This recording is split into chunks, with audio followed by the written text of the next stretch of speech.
এখানে আমার পুজো দেওয়া কমপ্লিট হয়ে গেছে। এখানে দেখছি আমি কার্টুন রোজকার মতন যেটা দেখি, এগুলো সব ধুয়ে মুছে পরিষ্কার করা হয়ে গেছে, স্নান করা হয়ে গেছে, রান্না বান্না সবই কমপ্লিট হয়ে গেছে। নর্মাল রান্না করেছি, হেভি কিছু করিনি।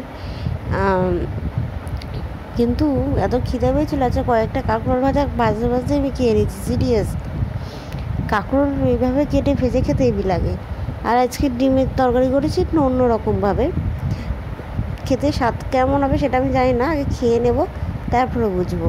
আর এদিকে আমার সরি, ব্যাকগ্রাউন্ডটা একটু ইয়ে করো, কারণ বাইরে বৃষ্টির জন্য সব জামাকাপড় তো বাইরে মেলা যাচ্ছে না। আর বাইরে যখন বেরাই কাদা নোংরার জন্য জামাকাপড় ধুতেই লাগে।